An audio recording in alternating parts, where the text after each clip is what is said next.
बेळगाव येथील मंगळवार पेठेतील रहिवासी गीता गवळी यांच्या भयानक खुनाच्या आरोपीला फाशीची शिक्षा द्यावी अशी मागणी करून गवळी समाजातील सदस्यांनी सोमवारी आंदोलन करून शहर पोलीस आयुक्तांना निवेदन दिले। अलीकडेच मंगळवार पेठेत घरकामाला गेलेल्या गीता गवळी यांचा त्यांच्या नवऱ्याच्या भावाने चाकूने भयानक हल्ला करून खून केला होता। खून करणारा आरोपी गणेश गवळी हा रावडी शूटर असून त्याला फाशीची शिक्षा देऊन गीता यांच्या कुटुंबाला न्याय मिळवून द्यावा अशी मागणी करण्यात आली। मिलेगा नहीं तो क्या वो फैमिली आराम से दूर करके घूम रही है। आपने सौ बार बोला था सब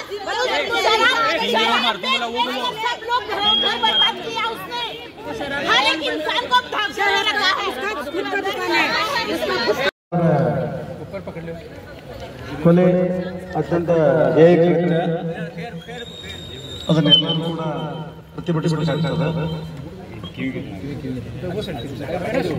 ಈ ವಿಷಯದಲ್ಲಿ ಯಾವುದೇ ಕನ್ಸೆಷನ್ ಇಲ್ಲ ಮತ್ತು ಅವನ್ನ ಕೊಲೆ ಮಾಡಿದ ಕಾರಣವನ್ನು ಯಾರನ್ನೂ ಕೂಡ ಬಿಡು ಪ್ರಶ್ನೆ ಬರ್ಬೋದು। ನಿಮಗೆಲ್ಲರಿಗೆ ಭಾವನೆಗಳಿಗೆ ನಾವು ಎಲ್ಲ ಸಹೋದರಿಯರು ಎಲ್ಲ ಸ್ನೇಹಿತರೆಲ್ಲ ಬಂದಿದ್ದೀರಿ, ಆ ಭಾವನೆಗಳಿಗೆ ನಾವು ಸ್ಪಂದಿಸ್ತೀವಿ।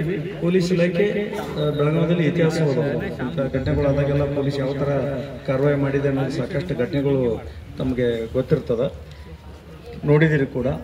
ಈ ವಿಷಯದಲ್ಲಿ ನಾವು ಯಾವುದೇ ಕನ್ಸೆಷನ್ ಯಾವುದೇ ಇದನ್ನು ಕೂಡ ಇರಲಾರ್ದ ಕಾನೂನು ರೀತಿಯಿಂದ ಅಷ್ಟಲ್ಲ ಮಾನವೀಯತೆ ದೃಷ್ಟಿಯಿಂದ ಕೂಡ ಏನೆಲ್ಲ ಮಾಡ್ಬೋದು ಅನ್ನೋದನ್ನು ಮಾಡಲಿಕ್ಕಾಗ್ತದೆ। ನಮ್ಮ ಹಿರಿಯ ಅಧಿಕಾರಿಗಳು ಮಾನ್ಯ ಪೊಲೀಸ್ ಆಯುಕ್ತರು ಕೂಡ ಅಲ್ಲಿ ಭೇಟಿ ನೀಡಿ ಸೂಕ್ತ ಸಲಹೆ ಸೂಚನೆಗಳು ನೀಡಿದರು। ನಾವು ಕೂಡ ಭೇಟಿ ಆದಾಗೂ ಕೂಡ ಎಲ್ಲ ಅದನ್ನು ಪರಿಶೀಲಿಸಿದ್ವಿ। ನಮ್ಮ ಸ್ನೇಹಿತರು ವಕೀಲರಾತು ಅವರ ಸಂಬಂಧಿಕರಾತು ಅವರು ಬಂದು ಭೇಟಿಯಾಗಿದ್ದರು। ಈ ನಿಟ್ಟಿನಲ್ಲಿ ನಾವೆಲ್ಲ ಆಯಾಮದಲ್ಲಿ ಕೂಡ ತನಿಖೆ ಮಾಡ್ತಾ ಇದ್ದೀವಿ। ಜೊತೆಗೆ ಅದರ ತೀವ್ರತೆ ಸ್ವಲ್ಪ ಇದಿರಲಿಲ್ಲ, ನಿಮಗೆಲ್ಲ ಗೊತ್ತಿದೆ। ನಿನ್ನೆ ರಾತ್ರಿವರೆಗೆ ಅಂದರೆ ಇವತ್ತು ಬೆಳಗ್ಗಿನವರೆಗೆ ಎಲ್ಲರೂ ಕೂಡ ಅಧಿಕಾರಿಗಳು ನಾವೆಲ್ಲರೂ ಕೂಡ ಬಂದೋಬಸ್ತ್ನಲ್ಲಿ ಬಿಜಿ ಇದ್ದೀವಿ। ಆ ನಿಟ್ಟಿನಲ್ಲಿ ಎಲ್ಲ ಆಯಾಮಗಳಲ್ಲಿ ಪರಿಶೀಲಿಸಿ ಮತ್ತು ಸಾಕ್ಷ್ಯಾಧಾರಗಳನ್ನು ಮತ್ತು ಕೆಲವೊಂದಲ್ಲಿ ಓಣೆಯಲ್ಲಿ ಹೋದ ಕೆಲವೊಂದು ಸಹೋದರಿಯರು ಕೂಡ ಕೆಲವೊಂದು ಅಲ್ಲಿನ ವಿಷಯಗಳ ಬಗ್ಗೆ ತಿಳಿಸಿದರು। ಅದೆಲ್ಲವೂ ಕೂಡ ನಮ್ಮ ಗಮನದಲ್ಲಿದೆ।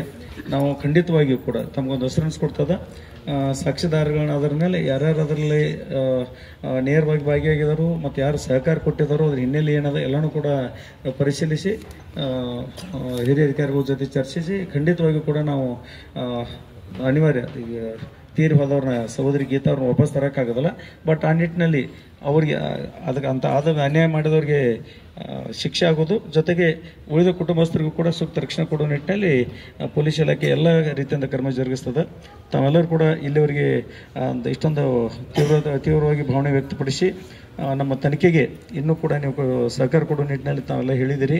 ತಾವೆಲ್ಲರೂ ಕೂಡ ಒಂದು ಭರವಸೆ ಇಡಬೇಕು ಪೊಲೀಸ್ ಇಲಾಖೆ ಮೇಲೆ। ನಾವು ಎಲ್ಲ ರೀತಿಯಿಂದ ಕೂಡ ಏನೆಲ್ಲ ಕ್ರಮ ಜರುಗಿಸಬೇಕು ಅದನ್ನೆಲ್ಲ ನಾವು ಜರುಗಿಸ್ತೀವಿ। ತಾವೆಲ್ಲರೂ ಕೂಡ ಶಾಂತ ರೀತಿಯಿಂದ ಬಂದು ನಮಗೆ ವಿಷಯವನ್ನು ಮನವರಿಕೆ ಮಾಡಿದಿರಿ, ತಮ್ಮ ಮನವಿಯನ್ನು ಕೊಟ್ಟಿದ್ದೀರಿ। ತಮಗೆಲ್ಲರಿಗೂ ಕೂಡ ಧನ್ಯವಾದಗಳು। यावेळी रवी कोकितकर, आयशा संदी, आरती गवळी, पीरेश शेख, दिलाश मच्छेकर, विनायक गवळी, शोभा यांच्यासह इतर जण उपस्थित होते। संकल्प शिंदे, KMM मराठी, बेळगाव।